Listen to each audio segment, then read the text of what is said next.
And it's time to cover the defending Super Bowl champions, the Atlanta Falcons.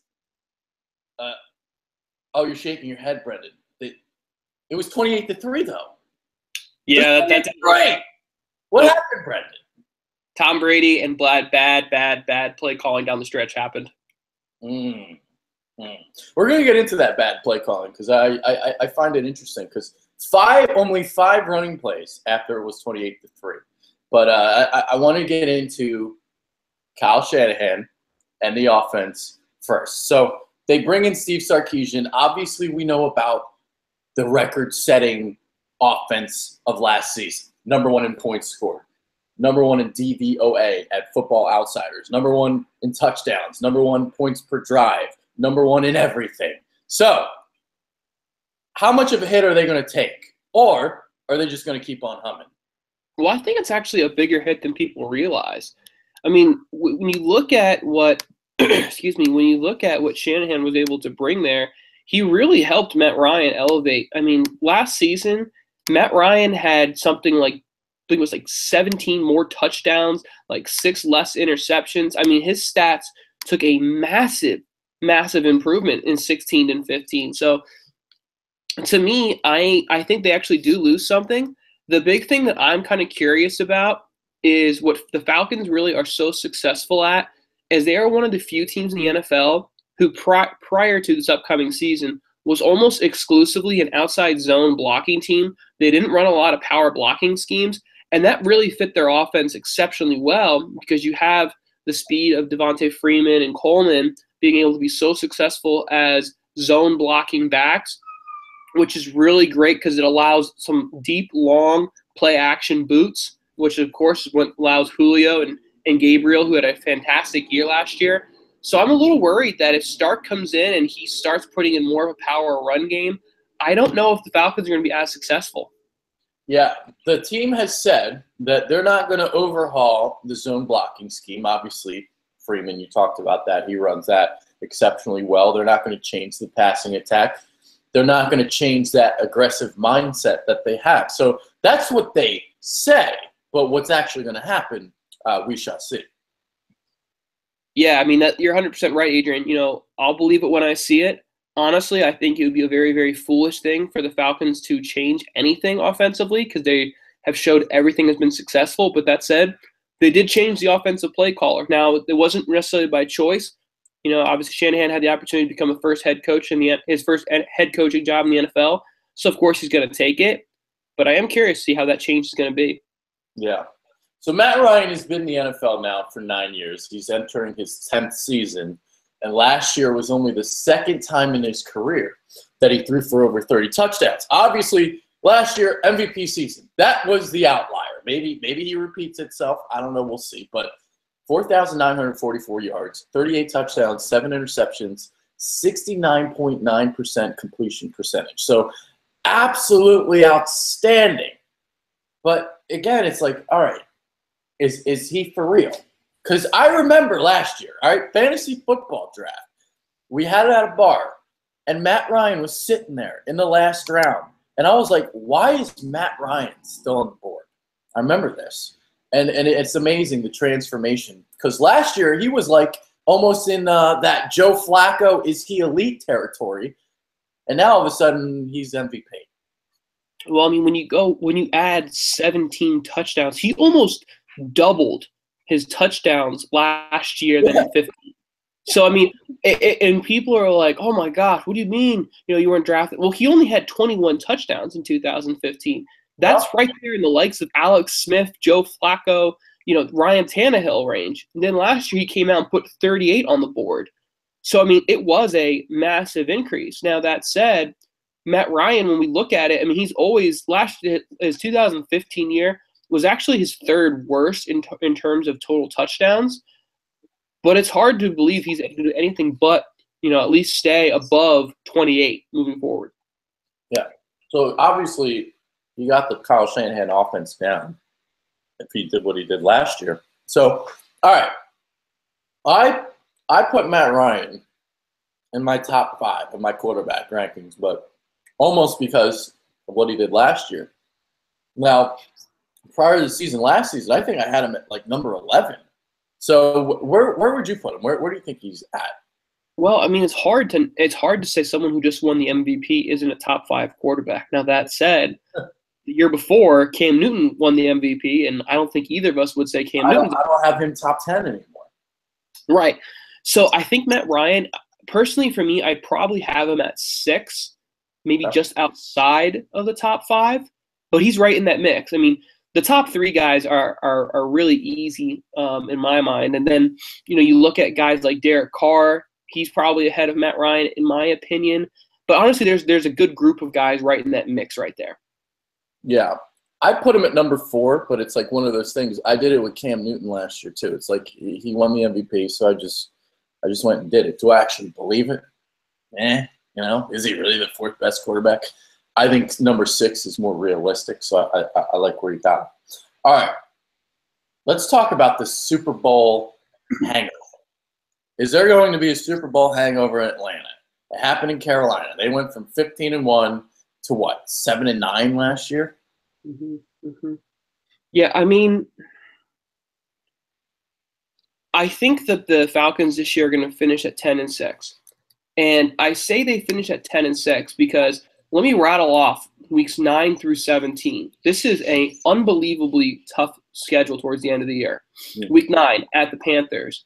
Home versus the Cowboys, then at Seattle, home versus the Bucks, home versus the Vikings, home versus the Saints, at the Bucks, at the Saints, home versus the Panthers. Week 9 through 17, they play not only everyone in their division, who in my opinion, this is the best division in the NFL. I mean, we realistically could see 2 games separate first place and last place in the division, but they also are going to play out of division, the Cowboys, the Seahawks, the Vikings. All 3 of those teams were playoff teams.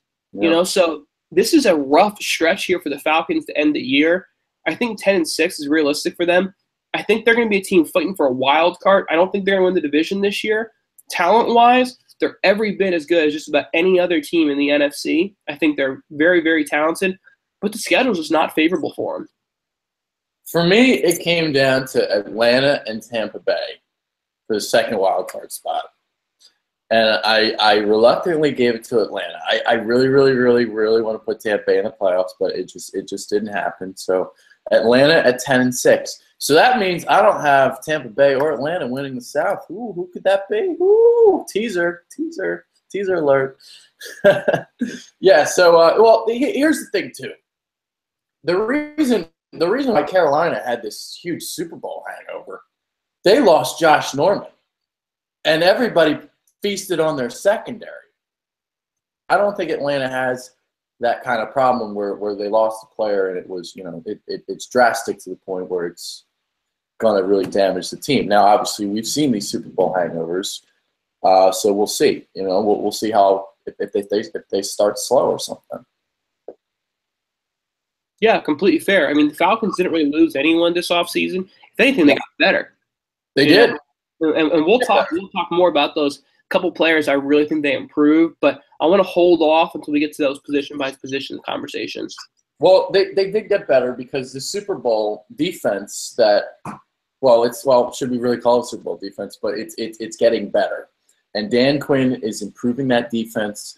They've been building that defense through the draft, and it's fast. It's a fast defense. And what do you think? Is that good defense good enough?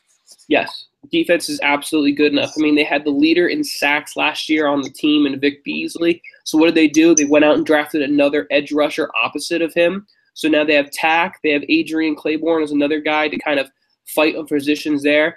They still have a couple guys like Upshaw. Then they have a really nice interior D-tackle situation they got going on, which was a large reason, honestly, they were able to give Brady so much pressure. So much stress is because Grady Jarrett had an unbelievable Super Bowl.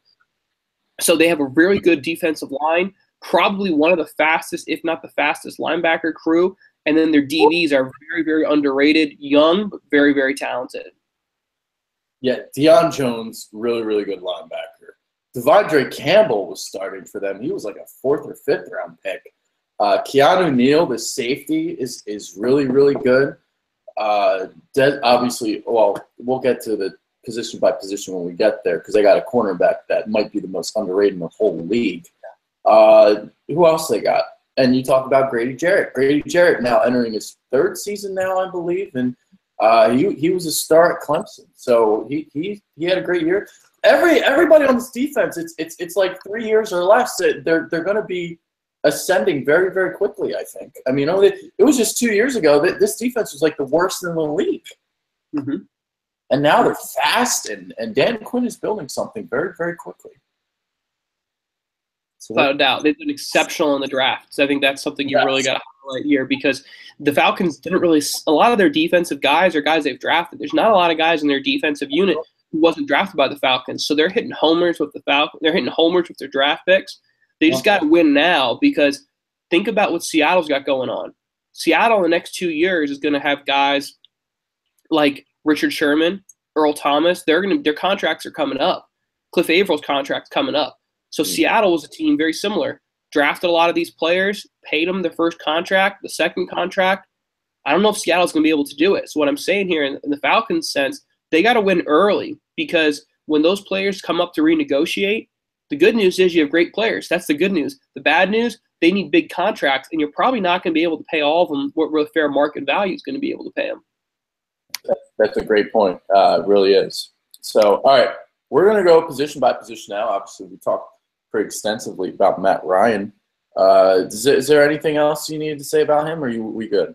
Nope, big fan of Matt Ryan. I think he's a top 6 quarterback in the NFL. Okay, there we go. All right, Devontae Freeman now. So he's a great zone blocker. We talked about this before with Steve Sarkisian.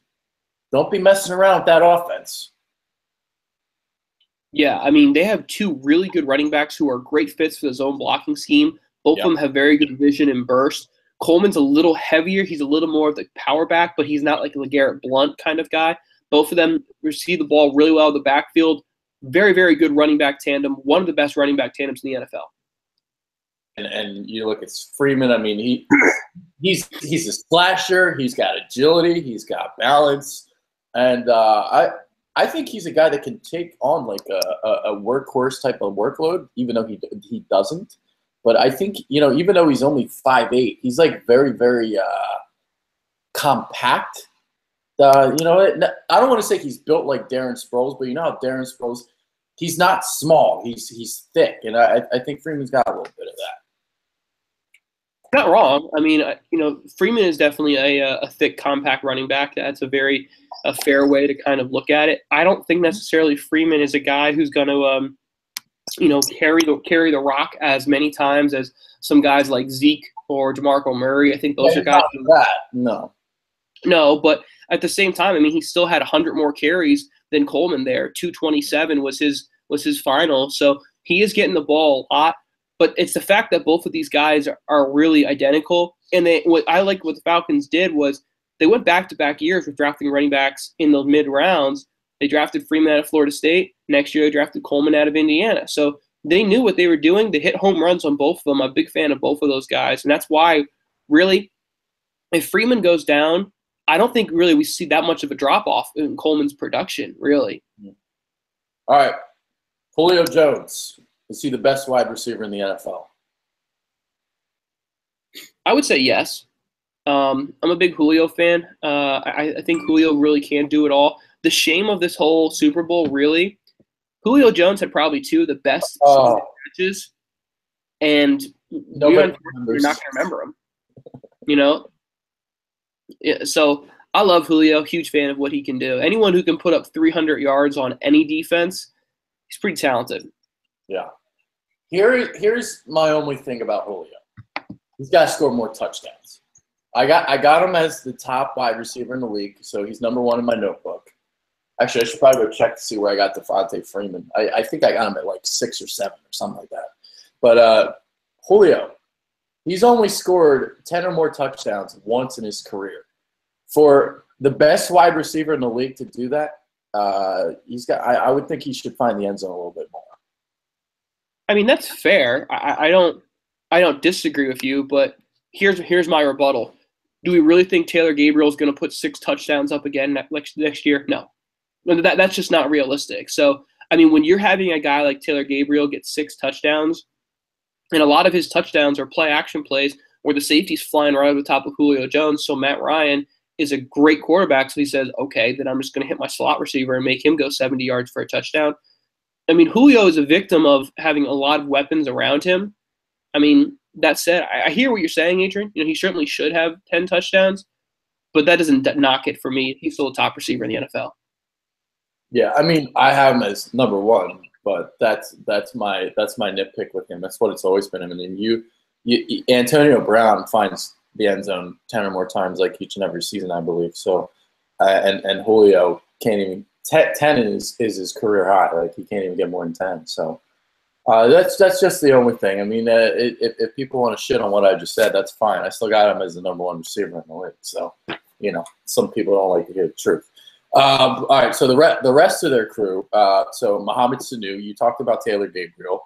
They stole Taylor Gabriel from Cleveland. I don't know why Cleveland let him go. He's like that quick, you know, over the top, stretches defenses, and then Sanu kind of works underneath and does all that good stuff.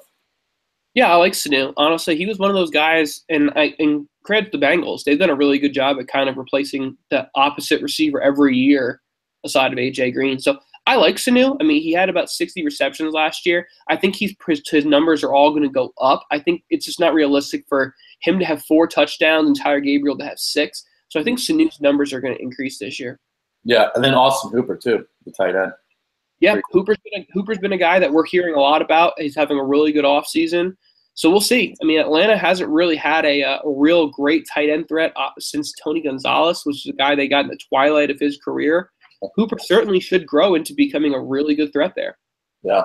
Now, their offensive line, you know, Matt Ryan's success, he should be attributing a lot of that credit to the offensive line. It's a very underrated unit, and it's a unit that used to be not very good. So Jake Matthews kind of coming into his own. Right tackle, Ryan Trader has always been one of the more underrated tackles of the game. Obviously, we know about Alex Mack, the center. They brought him in a couple of years ago. He's kind of really changed the game for them. Andy Levitre is a really good guard that they acquired in a trade.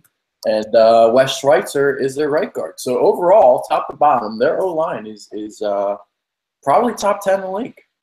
Yeah, I think that's a very fair assessment. I'd probably say they're closer to top 5. They're one of those under-the-radar teams in the offensive line.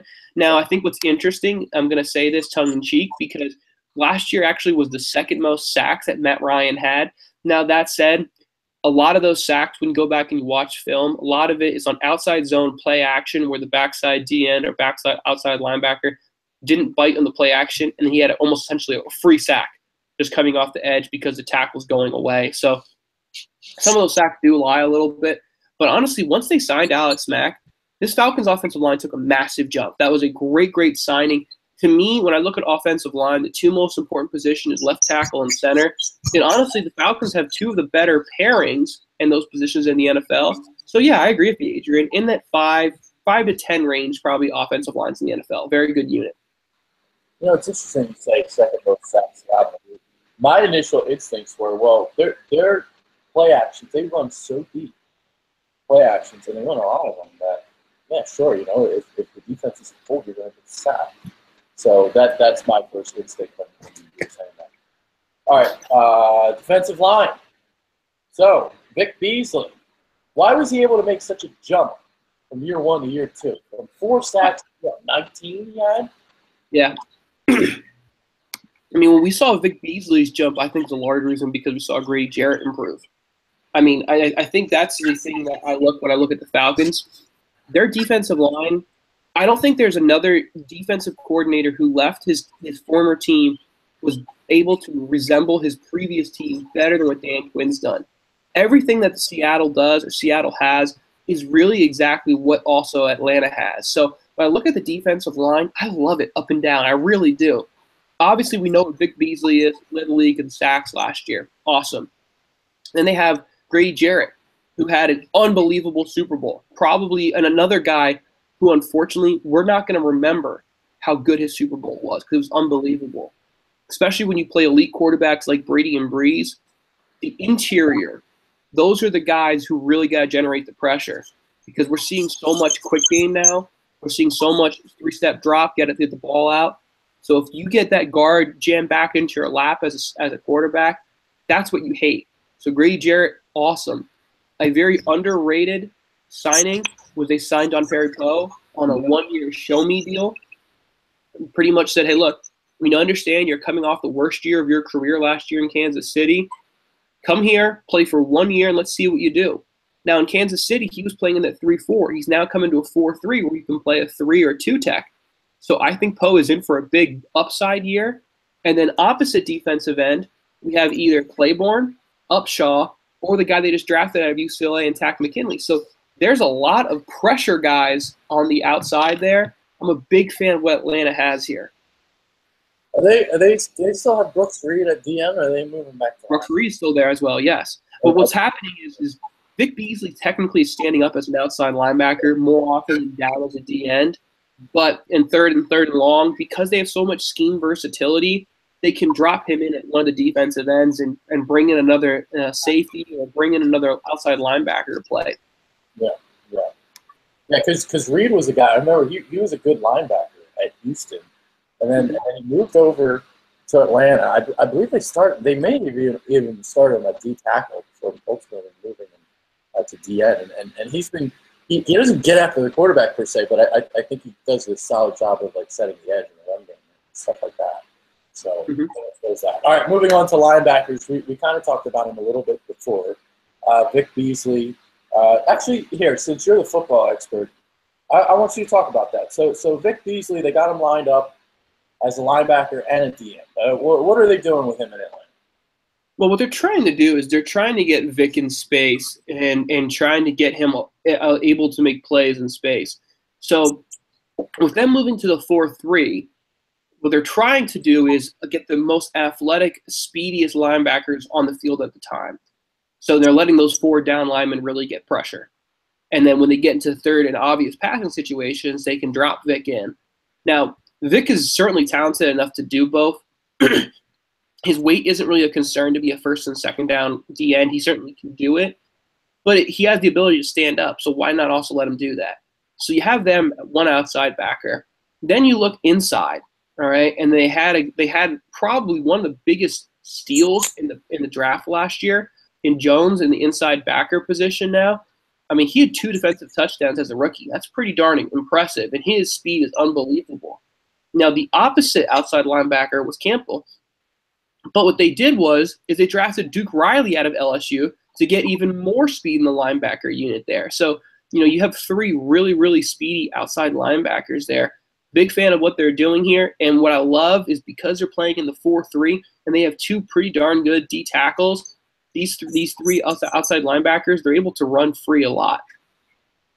I wanted to emphasize how good Deion Jones was. Deion Jones was very good last year. Holy shit. Realistically, Adrian, he was probably in line to either be the defensive rookie of the year or, if not, second or third string guy if it wasn't for Joey Bosa's unbelievable year. Yeah, I couldn't believe how good he was. Just watching him. Now, he wasn't very good against the Eagles, per se. The Eagles were running a lot of counters against the Falcons, and the Falcons, those young linebackers were kind of over-pursuing. So they didn't have a good game against the Eagles, but the rest of the season, man, they were making a lot of plays. And going back to Beasley for a second, the thing that I read last year before the season started was they wanted to get him outside more because he was getting held up in the running game and couldn't get off blocks and, was really, really struggling in that area. So they thought that putting him as an outside linebacker, putting him in space, as you said, would help him out. So obviously it did. We saw the production. So moving on, cornerbacks. Desmond Trufant, I think, is the most underrated cornerback in the league. But then again, I think I've said that about a couple other guys too. But he's really, really good. Yeah, Desmond Trufant certainly has the talent to be a top 10 corner. I mean, he only played 9 games last year, had a torn pec. So bringing him back is just a steal. I mean, realistically, the Falcons didn't really lose anyone in the offseason. And then all they did was add in one of their best defensive players back in this year. So defensive back unit, very, very good. We obviously know about Keanu Neal having an unbelievable, rookie year coming out of Florida. Brian Poole had a really good year. They obviously have a nice kind of corner situation opposite of them Robert Alford played exceptionally well last year. Jalen Collins was another guy who played pretty well when he had the opportunity. But realistically, when you're saying, hey, Jalen Collins and Robert Alford, they're going to be the guys battling for the opposite spot of Desmond Trufant, you're in a really good spot there in your defensive back situation. Yeah. There were rumors about Collins potentially being traded from what I heard earlier this season. Well, the Eagles were like one of those names that were thrown around. But yeah, dude, that's amazing that Trufant. I mean, because he signed that big extension before the season last year, got hurt in week like 8 or 9, and then for them to do what they did, get all the way to the Super Bowl with those corners, I thought it's pretty remarkable. And then Keanu Neal, I mean, this dude is such a ferocious hitter. Holy shit! I mean, I don't want to be, making a Cam Chancellor, type of comparison, but there you go. I mean, how can you not? Honestly, how can you not compare him to Cam Chancellor? I mean, honestly, everything he's done, it's Cam Chancellor-esque. By the way, Keanu Neal had 106 tackles. And to put this into perspective, that's more tackles than Cam Chancellor has ever had in a single season. So his season was unbelievable. The thing that I think is the most impressive that what the Falcons did, the Falcons had 2 players who finished in the top 5 in Defensive Rookie of the Year, Keanu Neal and then Deion Jones. And both of those guys, and both that whole defensive unit 2 years ago, as you said, Adrian, was one of the worst in the NFL. So they have done nothing but hit homers in their draft. Falcons are doing very good this year. I think they're going to be 10-6, a wild card, just because of that stretch, week 9 through 17. It's just not realistic for them to run the table there. They're going to have a couple slip-ups, and the division is so darn good. But honestly, they're going to be one of the best damn wild card teams. If you're a team who wins your division, like if you're the Packers, or if you're the Eagles, or the Cowboys, or the Giants, or you're the Seahawks, you want no business of the Falcons coming in there. That's going to be a tough wild card team. Yeah. I don't have them in the division either. I got them at 26. I have them as that 6th wild card. So maybe a little bit of a mini Super Bowl hangover if you're going 10-6, but they did go 11-5 last year. So, all right. Yeah. So something actually we forgot to talk about earlier in the show. So they only ran the ball 5 times after it was 28-3. Now I've been on record as saying I didn't really hate what they did. Because, well, I've seen this so many times where you build a lead and you just run.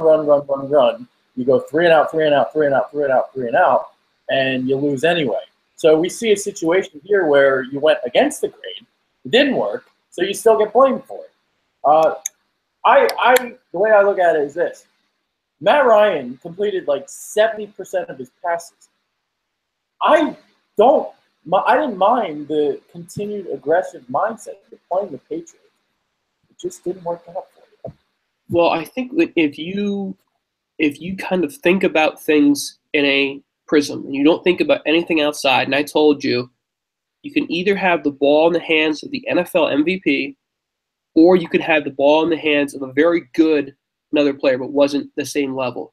I think everyone in the basic mind would say, give me the ball in the MVP's hands. We'll let him ride or die. So when I look at it that way, and I understand the Falcons got to the Super Bowl because of the play calling. Let's be real. They got Super Bowl because of that offensive coordinator. So you can't have it both ways. You can't say he's terrible if he got you the Super Bowl. You can't do that. That said, 5 play calls that's runs is not awesome. I also understand that they were going for the jugular. They said, hey, look, we understand we are playing against the greatest quarterback of all time. We want to kill it. We want to go right now. We want to score a touchdown. We really want to put it away.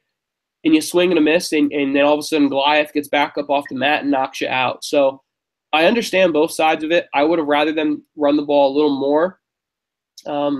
But, man, it is a tough thing to go. That was an unbelievable stretch. You can't give the Patriots anything but credit. But I will say the Falcons I would have liked to see run the ball a little more. Sure, you can say, all right, a couple more times. But I didn't disagree with the thought process. I just didn't. Of course you're going to place blame when you lose, and you got to scapegoat. So that's what happened. But it's fine. It's cool. Obviously it's not cool. They lost the Super Bowl, but yeah, I didn't hate it. I mean, hindsight is 20/20 always. Now, the one thing you have to say, and the Falcons are one of the not as well known teams in the NFL potentially being cursed. Okay, and I'm gonna tell you two quick stories to kind of wrap things up here about the Falcons. One, when the Falcons were in the Super Bowl last time, the man of the year in the NFL was Atlanta Falcons player. You know the story, Adrian? No, keep going. He was the man of the year. So this is, the man who has the most high morals, done the most for the community. The night before the Super Bowl, he was arrested for soliciting a prostitute. Okay? So that's not awesome, all right? Now, here's my favorite story about the Falcons. The Falcons' first 1,000-yard rusher, okay? Way, way back in the day, okay? Guy runs, I think his name was Dave Hampton. I think he was the first 1,000-yard rusher for the Falcons. Rushes for 1,000 yards in like week 16. This is, back in the day, Adrian, when it was a big deal, to run for 1,000 yards. Not everyone running for 1,000 yards.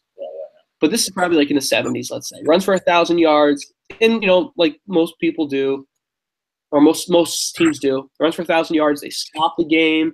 They bring him the game ball. They take a picture of him. That big memorial, right? You know what happened the next play, Adrian? He got hurt. They gave him the ball, and he ran backwards, lost 5 yards, and got hurt. And he finished the year with like 995. So, like, there is under-known historical LOL moments about the Falcons. So I really felt bad for the Falcons when they didn't win the Super Bowl. They're certainly going to be a good team this year. I don't think they're going to win the division, but they'll certainly be in the hunt for a Super Bowl team. Well, there's no doubt that I was rooting for the Falcons to beat the Patriots, like everybody was. But I'm not going to feel bad for any curses, because here in Philadelphia, as you can see, my rings, there's none on my fingers. Yeah, I hear you. I hear you. They're empty, so shit happens. All right, we'll get into underrated, overrated, all that right now. Underrated, it's got to be Grady Jarrett for me. Okay, we'll do underrated. I think Grady Jarrett is an awesome defensive tackle. I agree, by the way. Honestly, and this is one of those things, like, there's plenty of times where I've been wrong on guys coming out of the draft, and there are times where I was really, really high. I remember watching Grady Jarrett in a spring game at Clemson and watching his first step speed and how low he was off the ball, and I remember saying, this guy's going to be a stud in the NFL. Now, it took him a while for him to really come into it, but he's looked unbelievable. Honestly, he was the reason that the Patriots had so much trouble offensively, is because of Grady Jarrett. Okay. Underrated for me. Geez, you can say a lot of guys on this defense. Nobody knows who Keanu Neal is yet. No one knows who Deion Jones is yet. I guess I'll go with Desmond Trufant, because he's an elite cornerback and nobody knows it. So I think I got him at number 6 in my cornerback rankings. So he's top 10 / he could even be top 5. Yeah, that's fair. That would be my guy. All right, who's on the hot seat? Is anyone in the hot seat? I'm going to put Steve Sarkisian in the hot seat. And I know he hasn't even called one NFL game yet. I understand that. But anytime you inherit the offense that set almost every offensive record for the NFL, it was first in the NFL, went to the Super Bowl, you inherit the MVP. Look, that's a hot seat, man. I mean, you have extremely high expectations right off the jump. And Starks had some off-the-field stuff, so obviously he's not exactly an unknown offensive coordinator like a lot of guys in the league are. So I'm putting Stark in the hot seat right away to start. I'm going to go with Jalen Collins. Here's why. Because you've had Robert Alford. That's going to be your second starter to Desmond Trufant. Now, the fact that I heard, I don't know whether they're true or not, but the fact that I heard trade rumors about Jalen Collins, if you're hearing trade rumors about a player, then that means that that organization doesn't necessarily like that particular player. So I will say he's on the hot seat. I'll push back a little bit on that, and I understand why you think he's in the hot seat. But just because he's on the hot seat doesn't mean the team doesn't like him. It also could mean the team realizes, hey, we have high value for this player, and we have a player like Robert Alford who's pretty good, and our fourth quarter, Bleedy Ray Wilson from UConn is another guy they obviously like because they brought him in. Yeah. So they might say, hey, we have value of trading him. But I don't disagree with you, Adrian. I think he could be a hot seat contender there in Atlanta. They also drafted DeMonte Casey. That was like my big sleeper guy heading into the draft, if you remember. The kid from San Diego State. So they got him as well. All right. What do we do? Okay, so we did hot seat, underrated. Who's overrated? Is anyone overrated? No. Well, I think the Falcons are all really appropriate. I guess if there's an overrated, I guess maybe Matt Ryan. And the only reason why I would say that is he's probably not going to replicate what he did last year. Yeah, I think that's a fair way to look at it. You know, I don't think he necessarily is going to be a MVP winner again this year. That said, he's still one of the best damn quarterbacks in the NFL. So because of the way you explained it, Adrian, I would agree with you. He's overrated, but only because he's not going to duplicate the numbers he put up last year. Yeah. He's, again, like I said earlier in the show, he's had only 2 times in his career where he's thrown over 30 touchdowns, 2 in his 9 seasons. So is he going to do it for a 3rd time this year? We shall see. So, all right, so this is our Falcons preview show. I think we covered everything pretty extensively. We both have them at 10-6. We both have them as a wild card team. So there you go. So for Brendan Albert, I'm Adrian Fetke. You got anything else you want to say? That's it. Let's talk about the Panthers next. All right, we're going to Carolina. Up next, Keller Cam. We are going to be right back. Appreciate it, guys.